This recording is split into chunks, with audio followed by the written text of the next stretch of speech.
మన బాపూజీ గారి జయంతి పురస్కరించుకొని వారి విగ్రహానికి పూలమాలలతో మా నిజామాబాద్ పద్మశాలి సోదరిమణులు, అదేవిధంగా నిజామాబాద్ బీసీ సంఘం నాయకులు, అదేవిధంగా గవర్నమెంట్ తరఫు నుంచి చైర్మన్ గారు, కలెక్టర్ గారు, జేసీ గారు అందరూ పూలమాలలతో జయంతి ఉత్సవాలు నిర్వర్తించినందుకు నిజామాబాద్ గవర్నమెంట్ వారికి, అదేవిధంగా మున్సిపల్ చైర్మన్ గారికి, వారి కార్యవర్గానికి, అదేవిధంగా బీసీ వెల్ఫేర్ ఆఫీసర్స్ కూడా దీనికి అనేక రకాల తోడ్పడ్డందుకు వారికి మా పద్మశాలి కుల బాంధవుల తరపు నుంచి పేరు పేరున ధన్యవాదాలు తెలుపుతూ, కొండ లక్ష్మణ్ బాపూజీ గురించి చెప్పాలంటే చాలా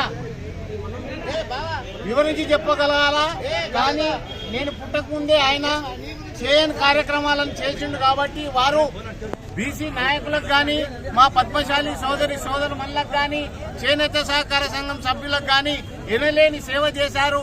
వారి తుది శ్వాస విడిచే వరకు కూడా బీసీ నాయకుల కొరకు, పద్మశాలి సోదరుల కొరకు ఎనలేని సేవ చేసి ఆఖరికి వారు తెలంగాణ కొరకు కూడా అప్పటి మినిస్టర్ పదవిని రాజీనామా చేసి తెలంగాణ కోసం కూడా పాటుపడ్డాడు.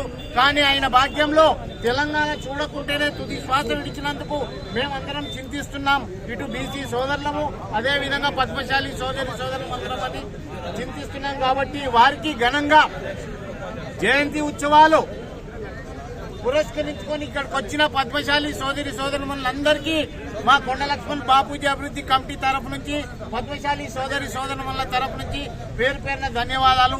అదేవిధంగా నేడు కొండ లక్ష్మణ్ బాపూజీ వారి జయంతి ఉత్సవం పురస్కరించుకొని ఇక్కడ అరటి పళ్ళ వితరణ కార్యక్రమం నిర్వర్తిస్తూ కొండ లక్ష్మణ్ బాపూజీ ద్వారా నిర్వర్తిస్తున్నామని మేము మనస్ఫూర్తిగా జరుపుకుంటున్నాం.